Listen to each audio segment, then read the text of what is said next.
Hi friends, നമസ്കാരം. സഹകാരി rice പ്ലസിൻ്റെ ഇന്നത്തെ constitution ക്ലാസ്സിലേക്ക് ഏവർക്കും ഹൃദ്യമായി സ്വാഗതം. സുഹൃത്തുക്കളെ, ആർക്കും ഏത് നിലവരെയും ഉയരാൻ കഴിയും, ശരിയല്ലേ? പക്ഷെ എന്തുകൊണ്ടാണ് എന്നിട്ടും നമ്മളിൽ പലരും പരാജയപ്പെട്ടു പോകുന്നത്? ഒറ്റ കാര്യമേ ഉള്ളൂ. എന്താണ്? വ്യക്തമായ ലക്ഷ്യബോധത്തിൻ്റെ അഭാവമാണ്. ലക്ഷ്യമില്ലാതെയുള്ള യാത്രയാണ് നമ്മൾ പലരും നടത്തുന്നത്. ലക്ഷ്യമില്ലാത്ത യാത്ര ഒഴുക്കുവെള്ളത്തിൽ പെട്ടുപോയ പൊങ്ങുതടികളെ പോലെയാണ്. അത് എവിടെയെങ്കിലും ചെന്നടിയും. അതുകൊണ്ട് സുഹൃത്തുക്കളെ, ഞാൻ അടിവരയിട്ട് പറയുന്നു, നിങ്ങളുടെ യാത്രയ്ക്കൊരു ലക്ഷ്യമുണ്ടായിരിക്കണം. ലക്ഷ്യത്തെ മുറുകെ പിടിച്ചാൽ നമ്മുടെ ശരീരവും മനസ്സും അനുനിമിഷം ത്രസിച്ചുകൊണ്ടേയിരിക്കും ആ ലക്ഷ്യം നേടുന്നതിന് വേണ്ടി.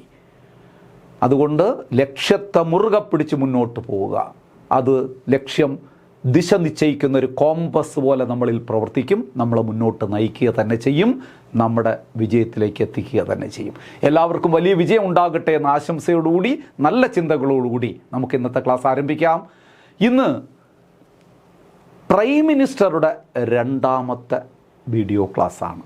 ഒരു ക്ലാസ്സിൽ പ്രൈം മിനിസ്റ്ററുമായി ബന്ധപ്പെട്ട, പ്രധാനമന്ത്രിയുമായി ബന്ധപ്പെട്ട അടിസ്ഥാനപരമായ വസ്തുതകൾ കുറേ നമ്മൾ ഡിസ്കസ് ചെയ്തു. പ്രധാനമന്ത്രിയെ നിയമിക്കുന്നത് ആരാണെന്നും, അതുപോലെ തന്നെ അദ്ദേഹത്തിൻ്റെ സാലറിയുമായി ബന്ധപ്പെട്ട കാര്യം, ഓത്ത് ഓഫ് ഓഫീസ്, അതുപോലെ തന്നെ റെസിഗ്നേഷനുമായി ബന്ധപ്പെട്ട കാര്യങ്ങൾ, അദ്ദേഹത്തിൻ്റെ ഡിസ്ക്രിഷണറി പവറുമായി ബന്ധപ്പെട്ട കാര്യങ്ങളൊക്കെ കഴിഞ്ഞ ക്ലാസ്സിൽ നമ്മൾ വിശകലനം ചെയ്തു. നന്നായി നിങ്ങൾ പഠിച്ചിട്ടുണ്ടാകുമെന്ന് ഞാൻ വിശ്വസിക്കുന്നു. ഈ ക്ലാസ് കാണുന്നവർ ആ ക്ലാസ് കണ്ടിട്ടില്ല എങ്കിൽ നിർബന്ധമായിട്ടും കഴിയുന്നതും ആ ക്ലാസ് കണ്ടതിന് ശേഷം ഇത് കാണുക. കാരണം അതിൻ്റെ ഒരു തുടർച്ചയാണ് ഇന്നത്തെ ഈ ക്ലാസ്. ഞാൻ സമയം കളയുന്നില്ല, ക്ലാസ്സിലേക്ക് കടക്കാം. അപ്പോൾ ഈ സെഷൻ നമ്മൾ ആരംഭിക്കുന്നത് പതിവ് പോലെ കുറച്ച് ചോദ്യങ്ങൾ, പ്രീവിയസ് ചോദ്യങ്ങൾ പറഞ്ഞുകൊണ്ടാണ്, പരിചയപ്പെടുത്തിക്കൊണ്ടാണ്. നമ്മൾ അങ്ങനെയാണല്ലോ സാധാരണ ക്ലാസ് ആരംഭിക്കുന്നത്. അപ്പോൾ ഇതിൻ്റെ ചോദ്യം നമുക്ക് നോക്കാം. നോക്കൂ. Who described prime minister of India as പ്രൈമസ് Inter Paris? പ്രധാനമന്ത്രിയെ ഫസ്റ്റ് എമംഗ് ഈക്വൽസ്, തുല്യരിൽ ഒന്നാമൻ. അതിനും മറ്റു രീതി പറഞ്ഞാൽ പ്രൈമസ് ഇന്റർ പാരീസ് എന്ന് വിശേഷിപ്പിച്ചത് ആര്? കഴിഞ്ഞ ക്ലാസ് തന്നെ ഞാൻ അതിൻ്റെ ഉത്തരം പറഞ്ഞു കേട്ടോ. ഇവിടെ കൊടുത്തിരിക്കുന്നത് നോക്കുക, 4 പേര് കൊടുത്തിട്ടുണ്ട്. അതിലാരാണ് ഇങ്ങനെ വിശേഷിപ്പിച്ചതെന്ന് കഴിഞ്ഞ ക്ലാസ് ഞാൻ പറഞ്ഞതാണ്, എല്ലാവർക്കും ഓർമ്മ വരുന്നുണ്ടാകും. ആ ഒറ്റ ചോദ്യം മാത്രം നമുക്ക് തൽക്കാലം ഇവിടെ ഓർക്കാം. ഇനി നമുക്ക് ക്ലാസ്സിലേക്ക് കടക്കാം. നോക്കാം. Powers and functions of prime minister. Prime മിനിസ്റ്ററെ നിയമനം, അദ്ദേഹത്തിൻ്റെ ശമ്പളം, അദ്ദേഹത്തിൻ്റെ കാലാവധി, അദ്ദേഹം നിയമിക്കപ്പെടുന്നത് എങ്ങനെയാണ് തുടങ്ങിയ കാര്യങ്ങൾ കഴിഞ്ഞ ക്ലാസ് നമ്മൾ പഠിച്ചു. ഇവിടെ നമ്മൾ പഠിക്കാൻ പോകുന്നത് ഇദ്ദേഹത്തിൻ്റെ അധികാരങ്ങളാണ്. അധികാരങ്ങളും കർത്തവ്യങ്ങളും. പ്രൈം മിനിസ്റ്റർ എന്തൊക്കെ കാര്യങ്ങൾ ചെയ്യണം അത് നമുക്ക് ഒന്ന് വ്യക്തമായി പഠിക്കേണ്ടതായിട്ടുണ്ട്. ഒരുപാട് പോയിന്റ് അതിനകത്ത് വരുന്നതാണ്, ശ്രദ്ധിച്ച് കേൾക്കുക.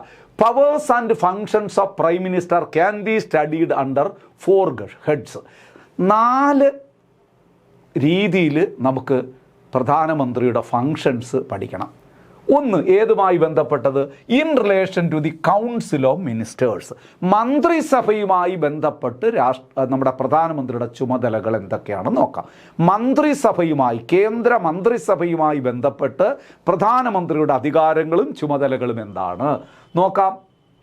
Recommends to the president the persons to be appointed as ministers. കണ്ട, കൗൺസിൽ ഓഫ് മിനിസ്റ്റേഴ്സിൽ ആരെയൊക്കെയാണ് മന്ത്രിമാരാക്കേണ്ടത്, കേന്ദ്ര മന്ത്രിസഭയിൽ ആരൊക്കെ മന്ത്രിമാരായി വരണം എന്ന് രാഷ്ട്രപതിയോട് ശുപാർശ ചെയ്യുന്നതാര്? Prime minister. അപ്പോൾ വേണമെങ്കിൽ പരീക്ഷയ്ക്ക് ഒരു ചോദ്യം വരാം, ഇത് തന്നെ OMR ചോദിക്കുക. Who recommends to the president of India the person to be appointed as ministers?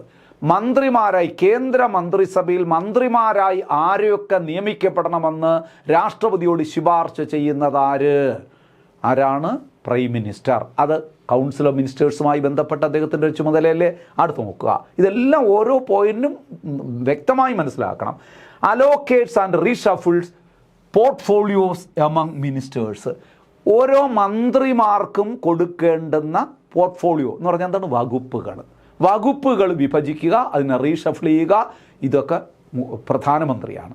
അപ്പോൾ തൻ്റെ മന്ത്രിസഭയിൽ ആരെയൊക്കെ മന്ത്രിമാരാക്കണം എന്ന് ലിസ്റ്റ് പ്രസിഡൻറ്റിൽ കൊടുക്കും. കാരണം പ്രസിഡൻറ്റിലെ മന്ത്രിമാരെ നിയമിക്കുന്നത് 75 ആർട്ടിക്കിൾ പ്രകാരം. അപ്പോൾ ആരെയൊക്കെ മന്ത്രിസഭയിൽ എടുക്കണം എന്ന് നിർദ്ദേശിക്കുന്നു. രണ്ടാമത് പറയും നോക്കൂ, allocates and reshuffle portfolios among ministers. മന്ത്രിമാർക്കിടയിൽ വകുപ്പുകൾ വിഭജിച്ചു കൊടുക്കുന്നു, അത് റീഷഫിൾ ചെയ്യുന്നു. ഇതെല്ലാം ആരാണ്? അപ്പോൾ മന്ത്രിമാർക്ക് വകുപ്പുകൾ വിഭജിച്ച് നൽകുന്നത് ആര്? നമ്മൾ നേരത്തെ ഒരു ആദ്യ ക്വസ്റ്റ്യനിലൊക്കെ കണ്ടതാണത്. ആരാണ്? പ്രധാനമന്ത്രി തന്നെയാണ്. അതുപോലെ തന്നെ he can ask a minister to resign or advise president to dismiss a minister. ഒരു മന്ത്രിയോട് പറയാണ് രാജിവെക്കണം. ചിലപ്പോൾ അങ്ങനെയൊക്കെ സംഭവിക്കും. ഒരു മന്ത്രിസഭ ആ മന്ത്രിയുടെ ചെയറിലിരുന്ന് ചെയ്യാൻ പാടില്ലാത്ത ചെയ്യുന്നു, അത് മന്ത്രിസഭയ്ക്കാകെ കളങ്കമേൽപ്പിക്കുന്ന സംഭവമായി. ഉടനെ ജനങ്ങൾ ബഹളം വയ്ക്കില്ലേ? ആ മന്ത്രി രാജിവെക്കണമെന്ന് പറയില്ലേ? അതിനു മുമ്പ് തന്നെ ചിലപ്പം പ്രധാനമന്ത്രി പറയും റിസൈൻ ചെയ്യാൻ പറയും. നിങ്ങൾ ഈ സ്ഥാനത്ത് തുടർന്നാൽ അത് നമ്മുടെ മന്ത്രിസഭയുടെ പ്രതിച്ഛായയെ ബാധിക്കുന്നതാണ്. അതുകൊണ്ട് ഇനി രാജിവെക്കാൻ അങ്ങനെ പറയുകയോ അല്ലെങ്കിൽ ഉടനെ തന്നെ പ്രസിഡന്റിനോട് അഡ്വൈസ് ചെയ്യണം, ഇയാളങ്ങ് പുറത്താക്കിയേക്ക് എന്ന് പറയാം. അപ്പോൾ ഒരു മന്ത്രിയോട് രാജിവെക്കാൻ പറയുകയോ അദ്ദേഹത്തെ പുറത്താക്കാൻ പ്രസിഡന്റിനോട് ഡിസ്മിസ് ചെയ്യാൻ പ്രസിഡന്റിനോട് ഉപദേശിക്കുകയോ ചെയ്യാനുള്ള അധികാരമാർക്കാണ്?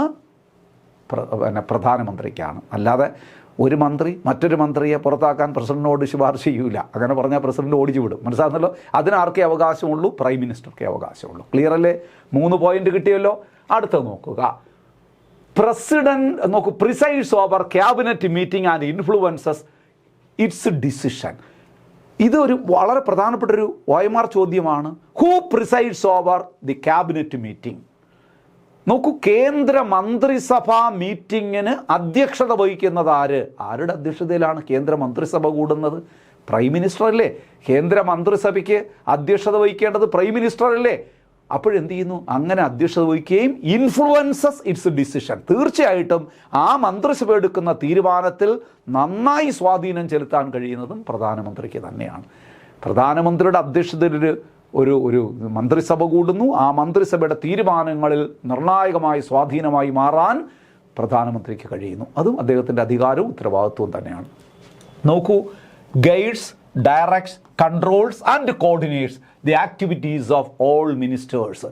നോക്കൂ, എല്ലാ മന്ത്രിമാരും കൂടി പ്രവർത്തിക്കുമ്പോഴല്ലേ മന്ത്രിസഭ എന്ന് പറയാൻ പറ്റുള്ളൂ. ആ ഓരോ വകുപ്പുകളുടെയും പ്രവർത്തനങ്ങളെ ഏകോപിപ്പിക്കുവാനും അതിലാവശ്യമായ നിയന്ത്രണങ്ങൾ വരുത്തുവാനും അതിന് എന്തെങ്കിലും ഗൈഡ് ലൈൻസ് കൊടുക്കാനുണ്ടെങ്കിൽ അത് കൊടുക്കാനും ഒക്കെ ആർക്കേ കഴിയുള്ളൂ? പ്രധാനമന്ത്രിക്കാണ്. ഒരു മന്ത്രിക്ക് മറ്റൊരു മന്ത്രിയുടെ വകുപ്പിൽ കയറി കൈകടത്താനോ അതിൽ ഗൈഡ് ലൈൻസ് കൊടുക്കാനോ ഒന്നും അവകാശമല്ല. അത് പ്രധാനമന്ത്രിയാണ് ചെയ്യുന്നത്. പ്രധാനമന്ത്രി എല്ലാ വകുപ്പുകളുടെയും പ്രവർത്തനങ്ങളെ കോർഡിനേറ്റ് ചെയ്യുന്നു, അതിന് വേണ്ടുന്ന നിർദ്ദേശങ്ങൾ കൊടുക്കുന്നു, അതിൻ്റെ പ്രവർത്തനങ്ങളെ നിയന്ത്രിക്കുന്നു. അതെല്ലാം നോക്ക്, ക്യാബിനറ്റുമായി ബന്ധപ്പെട്ട പ്രധാനമന്ത്രിയുടെ ഫങ്ഷൻസാണ് നമ്മൾ ഈ പറയുന്നത്. എല്ലാം പഠിക്കണേ, ആവർത്തിച്ച് വായിക്കണം. സമയമില്ലാത്തതുകൊണ്ട് ഞാൻ കൂടുതൽ അത് റിപ്പീറ്റ് ചെയ്ത് നിൽക്കുന്നില്ല. പോയിന്റുകൾ നിങ്ങൾക്ക് മനസ്സിലായിട്ടുണ്ടാവും എന്ന് വിശ്വസിക്കുന്നു. അതുകൊണ്ട് അടുത്ത പോയിന്റിലേക്ക് പോവുകയാണ്. തീർന്നില്ല.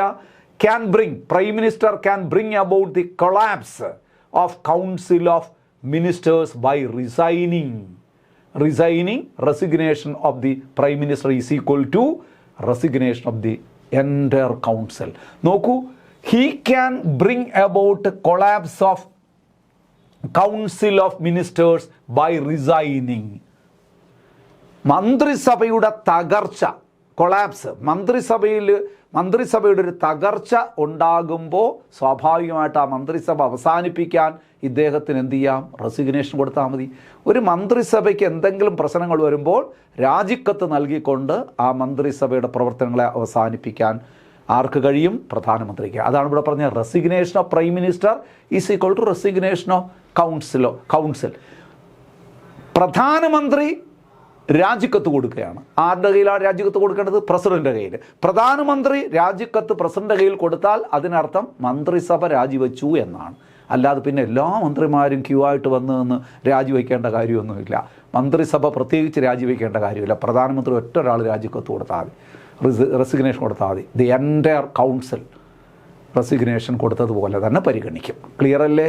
ഇതൊക്കെ ഒന്ന് പഠിച്ചു വയ്ക്കണേ. ഇതെല്ലാം തിരിച്ചും മറിച്ചുമൊക്കെ ചോദിക്കും, വ്യക്തമായി പഠിക്കണം. അതായത് resignation of prime minister resign ചെയ്താൽ മന്ത്രിസഭ പൂർണ്ണമായും റിസൈൻ ചെയ്തതായിട്ട് പരിഗണിക്കും, സ്റ്റേറ്റ്മെൻറ്റിൽ ചോദിക്കും. അല്ലെങ്കിൽ പ്രസിഡന്റ് രാജിവെച്ചാൽ മന്ത്രിസഭയെ ബാധിക്കുന്നില്ല എന്നൊക്കെ ചോദിച്ചു കളയും. അത് തെറ്റാണ് ആ പ്രസ്താവന. അതുകൊണ്ട് ഈ പോയിന്റുകളൊക്കെ ഒന്ന് വ്യക്തമായി മനസ്സിലാക്കി പോകണേ നിങ്ങൾ. ഇത് ചുമ്മാ പഠിച്ചു പോകരുത്. പഴയ ചോദ്യമല്ല, പടിയല്ല ചോദ്യങ്ങൾ വരുന്നത്, ആഴത്തിലേക്ക് ഇറങ്ങിച്ചെന്നാണ് ചോദിക്കുന്നത്. അതുകൊണ്ട് ഓരോ പോയിന്റിൻ്റെയും ഉള്ളടക്കം മനസ്സിലാക്കി പോകണം. അതിനാണ് ഞാൻ സാവകാശം ഓരോന്നും വ്യക്തമായി പറഞ്ഞു പോകുന്നത്. അത് നിങ്ങൾ 2-3 തവണയെങ്കിലും ആവർത്തിച്ച് വായിച്ച് അതിൻ്റെ ഉള്ളറയിലേക്കൊന്ന് ഇറങ്ങിച്ചെന്ന് വ്യക്തമായ കാര്യങ്ങൾ മനസ്സിലാക്കി വേണം മുന്നോട്ട് പോകാൻ. ചുമ്മാ വായിച്ചു പോയാൽ പോരാ കേട്ടോ. നോക്കൂ, അപ്പോൾ in relation to council of ministers കഴിഞ്ഞു. മന്ത്രിസഭയുമായി ബന്ധപ്പെട്ട് ഇദ്ദേഹത്തിൻ്റെ അധികാരങ്ങളും ചുമതലകളും നമ്മൾ പറഞ്ഞു. അടുത്ത രണ്ടാമത് ഇൻ റിലേഷൻ ടു പ്രസിഡന്റ്. ഇനി രാഷ്ട്രപതിയുമായി ബന്ധപ്പെട്ട് പ്രധാനമന്ത്രിക്ക് എന്തൊക്കെ ചുമതലകളാണ്, അധികാരങ്ങളും ചുമതലകളാണ് ഉള്ളത് നോക്കൂ. The prime minister is A principal channel of communication between president and council of ministers. ഇതാണ് നമ്മൾ ആദ്യം ഒരു ക്വസ്റ്റ്യനിലെ ക്ലാസ് തുടങ്ങുന്നതിന് മുമ്പ്, ആദ്യത്തെ ക്ലാസ് തുടങ്ങുന്നതിന് മുമ്പ് ഒരു ക്വസ്റ്റ്യനിൽ എന്താണ് the principal channel of communication between president and council of minister ഈ സ്പീക്കർ എന്നും പറഞ്ഞുകൊണ്ടൊരു സ്റ്റേറ്റ്മെൻറ്റ് ഉണ്ടായിരുന്നു. പറയുമ്പോൾ അത് തെറ്റാണ്. സ്പീക്കർ അല്ല, ആരാണ്? പ്രൈം മിനിസ്റ്ററാണ്. അതായത് മന്ത്രിസഭയുടെയും പ്രസിഡന്റിൻ്റെയും ഇടയിലുള്ള ഒരു ചാനലായി കമ്മ്യൂണിക്കേഷൻ ചാനലായി പ്രവർത്തിക്കേണ്ടത് പ്രൈം മിനിസ്റ്ററാണ്. കാരണം നമ്മൾ പറഞ്ഞു, മന്ത്രിസഭ എടുക്കുന്ന തീരുമാനങ്ങൾ, അവിടെ ഉണ്ടാകുന്ന ഡെവലപ്മെൻറ്റ്സ്, അപ്പോഴപ്പോൾ ആ വിവരങ്ങൾ പ്രൈം മിനിസ്റ്റർ ആണ് പ്രസിഡന്റിന് നൽകേണ്ടത്. അത് അദ്ദേഹത്തിൻ്റെ ഒരു ചുമതലയാണ്. നോക്കൂ, communicates to the president all decisions of the council relating to administration and proposal for legislation. ഈ അഡ്മിനിസ്ട്രേഷൻ, ഭരണപരമായ എല്ലാ കാര്യങ്ങളും, അതുപോലെ തന്നെ പുതിയ നിയമനിർമ്മാണത്തിലുള്ള പ്രപ്പോസലുകൾ, ഇതെല്ലാം പ്രധാനമന്ത്രി രാഷ്ട്രപതി അറിയിക്കണം. അല്ലാതെ ഏകപക്ഷീയമായിട്ട് പ്രധാനമന്ത്രിക്ക് മാത്രം ഒന്നും തീരുമാനമെടുക്കാൻ പറ്റില്ല. ഒരു മന്ത്രിസഭ എടുത്ത തീരുമാനങ്ങൾ, അഡ്മിനിസ്ട്രേറ്റീവ് ആയിട്ടുള്ള എല്ലാ വിശേഷങ്ങളും, അതുപോലെ തന്നെ പുതിയ നിയമനിർമ്മാണത്തിന് ഉദ്ദേശിക്കുന്നുണ്ട് മന്ത്രിസഭ, അങ്ങനെ ചില തീരുമാനങ്ങൾ എടുത്തു, ഈ വിവരങ്ങളൊക്കെ അപ്പോഴപ്പോൾ ആരെ അറിയിക്കണം? പ്രസിഡന്റിനെ അറിയിക്കണം. ഇനി നോക്കൂ, furnishes such information relating to administration and legislative proposal as president may call four.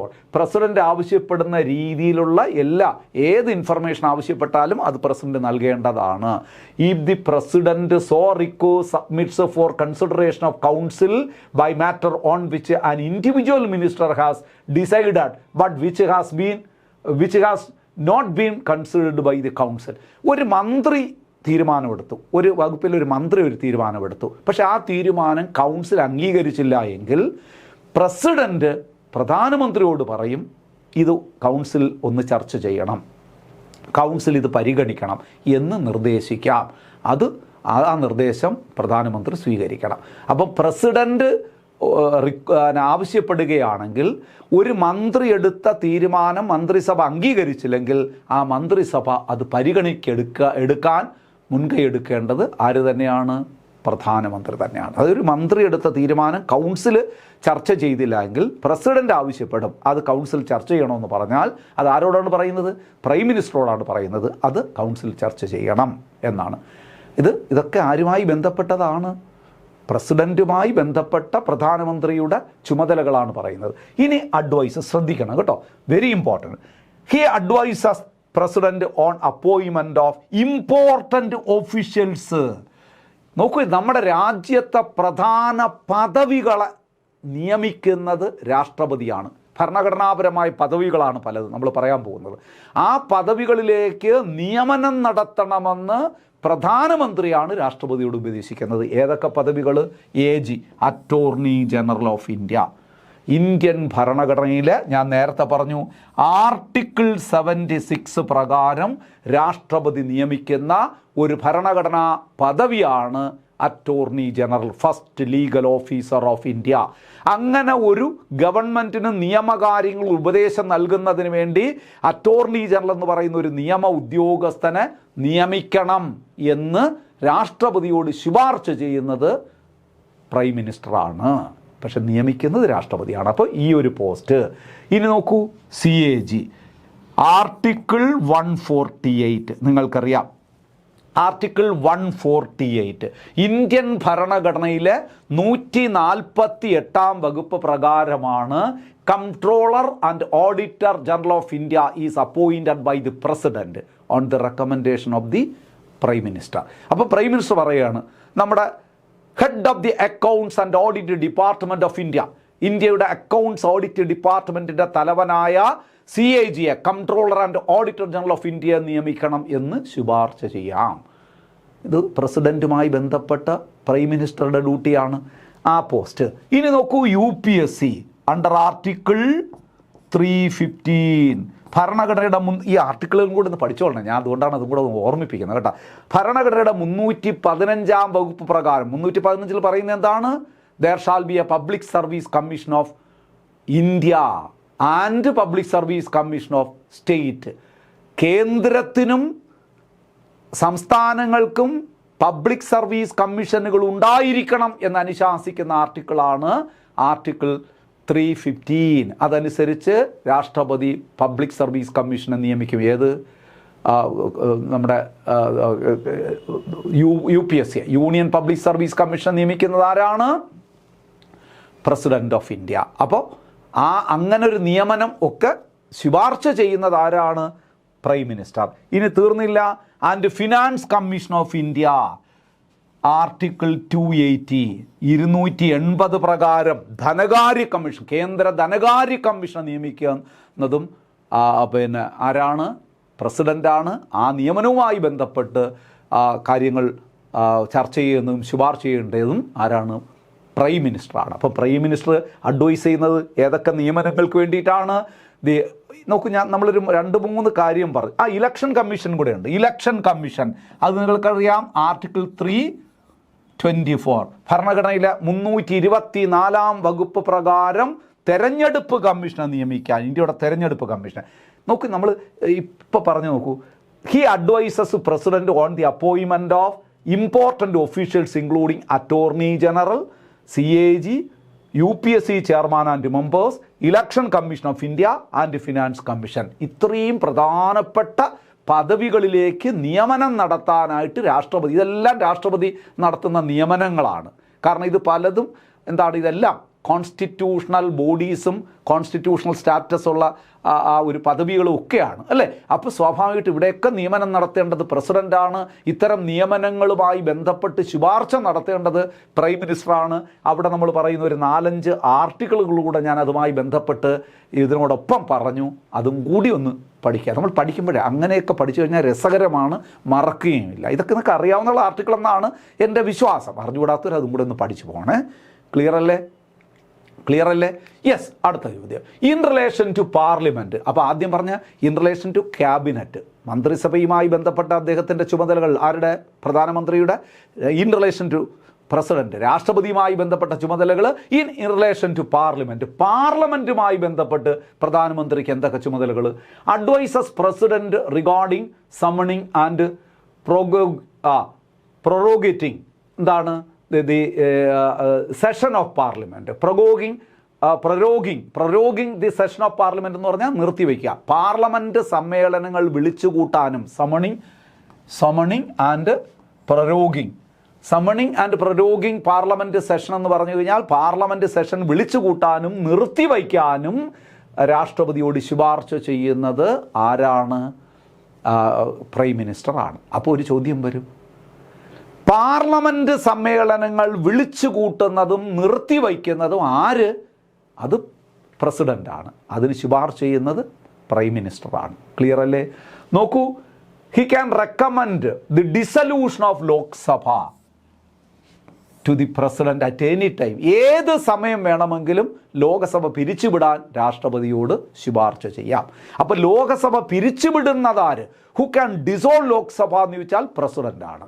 Who advises the dissolution of Lok Sabha to the president എന്ന് ചോദിച്ചാൽ പ്രൈം മിനിസ്റ്ററാണ്. പ്രധാനമന്ത്രിക്ക് ഏത് സമയവും ലോകസഭ പിരിച്ചുവിടാനായിട്ട് രാഷ്ട്രപതിക്ക് ശുപാർശ നൽകാം. He announces the government policies on the floor of the house. അതും ഇദ്ദേഹത്തിൻ്റെ പാർലമെൻറ്റിലെ ഒരു പ്രധാനപ്പെട്ട ചുമതലയിലെ സഭയിൽ ഗവൺമെൻറ്റിൻ്റെ നയങ്ങൾ വ്യക്തമാക്കുന്നത് പ്രധാനമന്ത്രിയാണ്. ഒരു ഗവൺമെൻറ്റിൻ്റെ പുതിയ പോളിസീസ് സഭയിൽ ഫ്ലോറിൽ അവതരിപ്പിക്കുക, വ്യക്തമാക്കുന്നത് പ്രധാനമന്ത്രിയാണ്. അതും പാർലമെൻറ്റുമായി ബന്ധപ്പെട്ട അദ്ദേഹത്തിൻ്റെ ചുമതലയിലെ. Then he acts as the chief spokesperson of central government in parliament. കേന്ദ്ര ഗവൺമെൻറ്റിൻ്റെ വക്താവ്. വളരെ എന്താ പറയുന്നത്, വ്യക്തതയോടെ കേന്ദ്ര ഗവൺമെൻറ്റിൻ്റെ കാര്യങ്ങൾ സംസാരിക്കുന്നത്, പാർലമെൻറ്റിൽ സംസാരിക്കുന്നത് ആരാണ്? പ്രധാനമന്ത്രിയാണ്. അപ്പോൾ അദ്ദേഹം ഗവൺമെൻറ്റിൻ്റെ, കേന്ദ്ര ഗവൺമെൻറ്റിൻ്റെ ഒരു സ്പോക്ക്മാനായിട്ട്, വക്താവായിട്ട് പെരുമാറുന്നു പാർലമെൻറ്റുമായി ബന്ധപ്പെട്ടത്.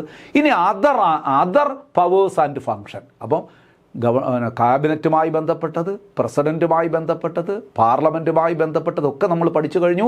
ഇനി അതർ പവേഴ്സ് ആൻഡ് ഫങ്ഷൻ, മറ്റ് ഫങ്ഷൻസ് അദ്ദേഹത്തിൻ്റെ place a principal role in shaping foreign policies of the country. നമ്മുടെ രാജ്യത്തിൻ്റെ വിദേശ നയം ഫോമുലേറ്റ് ചെയ്യുന്നത്, അത് ഷേപ്പ് ചെയ്യുന്നത് പ്രൈം മിനിസ്റ്ററാണ്. അതായത് അദ്ദേഹത്തിൻ്റെ വീക്ഷണത്തിലൂടെ എല്ലാവരുമായിട്ട് ചർച്ച ചെയ്ത് രാജ്യത്തിൻ്റെ ഒരു പൊതുവായിട്ടുള്ള എന്താ പറയുന്നത്, ഒരു വിദേശ നയം രൂപപ്പെടുത്തുന്നതും പ്രൈം മിനിസ്റ്ററാണ്. He act as a crisis manager in chief at the political level during emergency. എന്തെങ്കിലും അടിയന്തര ഘട്ടങ്ങൾ വന്നു കഴിഞ്ഞാൽ അതിൻ്റെ ഒരു ക്രൈസിസ് മാനേജറായിട്ട് പ്രവർത്തിക്കുന്നത്, ഗവൺമെൻറ്റിൻ്റെ ഒരു ക്രൈസിസ് മാനേജറായിട്ട് പ്രവർത്തിക്കുന്നത് തീർച്ചയായിട്ടും പ്രധാനമന്ത്രിയാണ്. അദ്ദേഹമല്ലേ ഹെഡ്. അപ്പോൾ രാജ്യത്ത് എന്തെങ്കിലും ഒരു എമർജൻസി വന്നു കഴിഞ്ഞാൽ ഉടനെ അതിന് ഇടപെട്ട് അതിൻ്റെ ഒരു ക്രൈസിസ് മാനേജറായിട്ട് പ്രവർത്തിക്കുന്നതും പ്രധാനമന്ത്രിയാണ്. നോക്കൂ, leader of party in power. അതുപോലെ തന്നെ അദ്ദേഹം ആരാണ്? അധികാരത്തിലിരിക്കുന്ന പാർട്ടിയുടെ സമുന്നത നേതാവ് തന്നെയാണ് പ്രധാനമന്ത്രി എന്ന് പറഞ്ഞത്. പൊളിറ്റിക്കൽ ഹെഡ് ഓഫ് സർവീസസ്, നമ്മുടെ അഡ്മിനിസ്ട്രേഷൻ്റെ, ഭരണത്തിൻ്റെ പൊളിറ്റിക്കൽ ഹെഡാണ്, രാഷ്ട്രീയ തലവനാണ് ഇദ്ദേഹം. As leader of nation meats various sessions of people.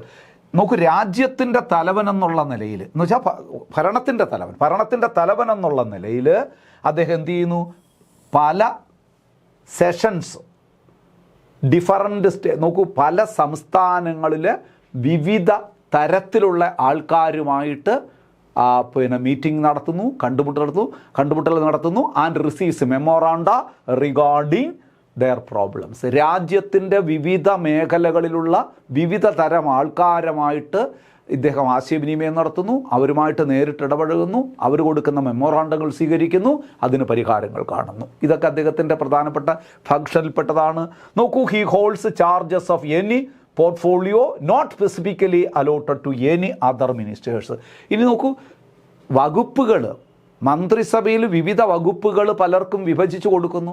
ഇനി വിഭജിച്ച് കൊടുക്കാത്ത ഏതെങ്കിലും വകുപ്പുകളുണ്ടെങ്കിൽ അതും പ്രധാനമന്ത്രിയുടെ വകുപ്പായിട്ട് തന്നെ പരിഗണിക്കും, പ്രധാനമന്ത്രി തന്നെ കൈകാര്യം ചെയ്യും. മനസ്സിലാകുന്നുണ്ടല്ലോ? ഇതൊക്കെ ഒന്ന് മനസ്സിലാക്കി വെച്ചുകൊള്ളുക. ഇതൊക്കെയാണ് ഇദ്ദേഹത്തിൻ്റെ പ്രധാനപ്പെട്ട പ്രവർത്തനങ്ങൾ. Ex officio chairmanship held by prime minister. അത് ശ്രദ്ധിക്കണേ. നമ്മുടെ രാജ്യത്തെ ചില പ്രധാനപ്പെട്ട പദവികളിൽ ഇദ്ദേഹം എക്സ് ഒഫിഷ്യോ ചെയർമാനായിട്ട്, പ്രധാനപ്പെട്ട സ്ഥാപനങ്ങളിൽ ഇദ്ദേഹം എക്സ് ഒഫിഷ്യോ ചെയർമാനായിട്ട് പ്രവർത്തിക്കുന്നു. അതായത് ചില പ്രത്യേക സ്ഥാപനങ്ങളിലെ ചെയർമാൻ പ്രധാനമന്ത്രി ആയിരിക്കണം എന്ന് നിബന്ധനയുണ്ട്.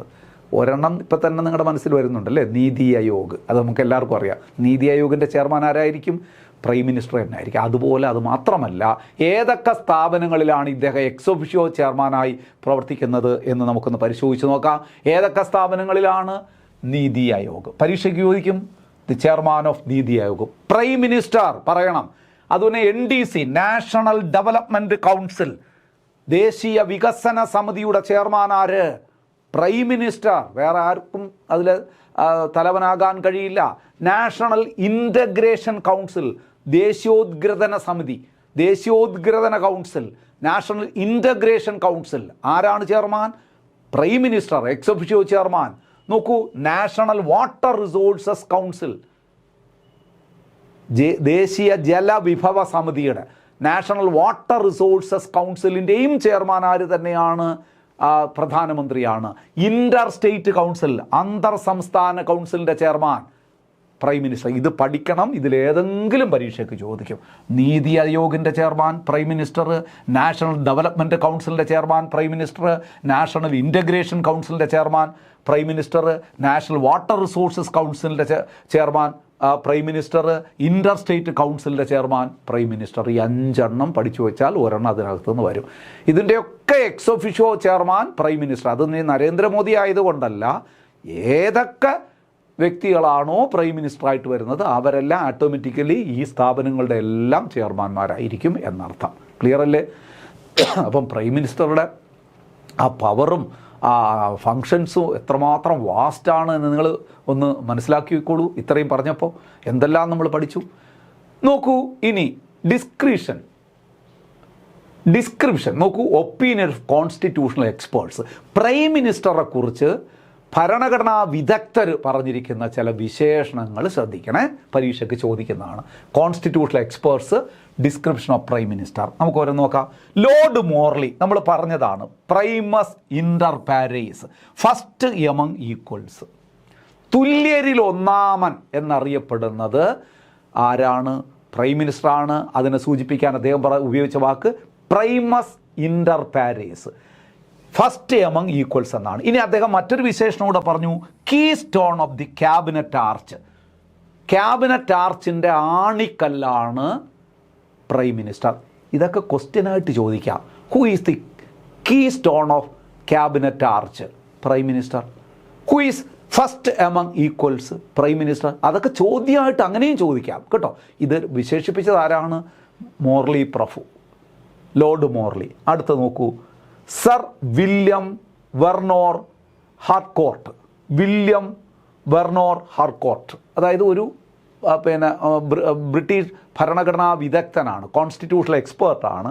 അദ്ദേഹം പറഞ്ഞത് inter stellar luna minorities, a moon among lesser star. നോക്കൂ, ഇൻ്റർ സ്റ്റെല്ലാസ് ലൂണ മൈനോറസ്, ഇന്റർസ്റ്റെല്ലാസ് ലൂണ മൈനോറസ് എന്ന് പറഞ്ഞാൽ a moon among lesser stars. അതായത് പ്രകാശം കുറഞ്ഞ നക്ഷത്രങ്ങൾക്കിടയിലുള്ള ഒരു ചന്ദ്രനെ പോലെയാണ് ആര്? നമ്മുടെ പ്രധാനമന്ത്രി എന്ന് പറയുന്ന പോസ്റ്ററാണ്. അതിനകത്ത് ഉപയോഗിച്ചത് inter stellas luna minores, a moon among lesser stars. പ്രകാശം കുറഞ്ഞ നക്ഷത്രങ്ങൾക്കിടയിൽ തിളങ്ങി നിൽക്കുന്ന ഒരു ചന്ദ്രൻ, ഒരു മൂണാണ് ആര്? Prime minister. ഓർത്തോളുക. ഇനി ഐവർ ജെന്നിങ്സ് ഒരു ബ്രിട്ടീഷ് അഡ്വക്കേറ്റുമാണ്. അദ്ദേഹം ഒരു കോൺസ്റ്റിറ്റ്യൂഷണൽ എക്സ്പേർട്ടാണ്. അദ്ദേഹം പറഞ്ഞത് prime minister is the sun around which planets ministers revolves. Prime minister ഒരു സണ്ണാണ്, സൂര്യനാണ്. അദ്ദേഹത്തിന് ചുറ്റും കറങ്ങുന്ന പ്ലാനറ്റ്സാണ് മിനിസ്റ്റേഴ്സ്. അതായത് മിനിസ്റ്റേഴ്സ് ചുറ്റിക്കറങ്ങുന്ന ഒരു സണ്ണാണ് ശരിക്ക് പറഞ്ഞാൽ ആര്?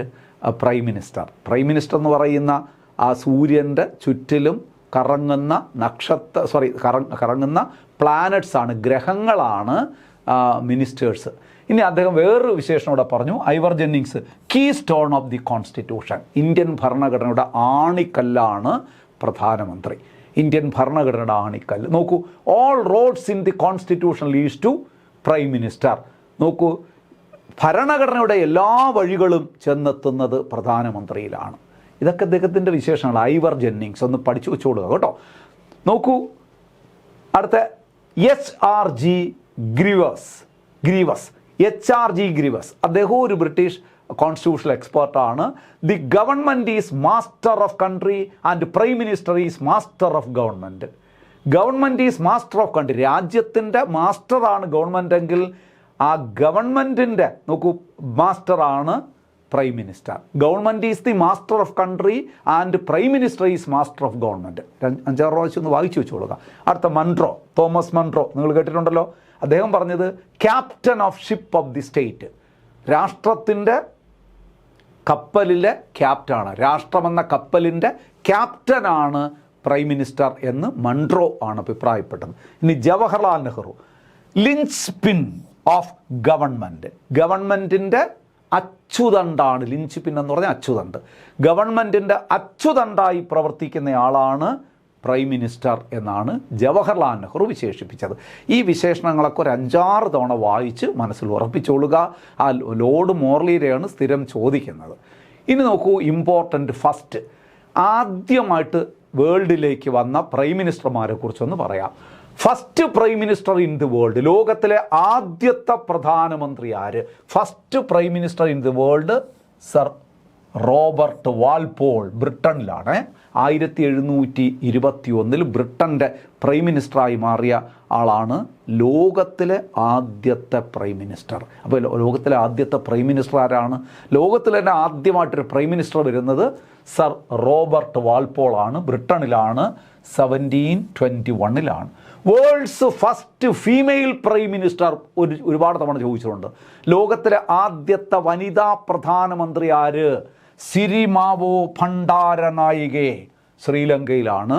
1960 1960 ശ്രീലങ്കയിൽ, പഴയ സിലോൺ അല്ലേ, ശ്രീലങ്കയിൽ ആദ്യമായിട്ട് ഒരു വനിതാ പ്രധാനമന്ത്രി, ലോകത്ത് തന്നെ പ്രധാനമന്ത്രിയായി മാറുകയാണ് സിരിമാവോ ഭണ്ഡാരനായികെ.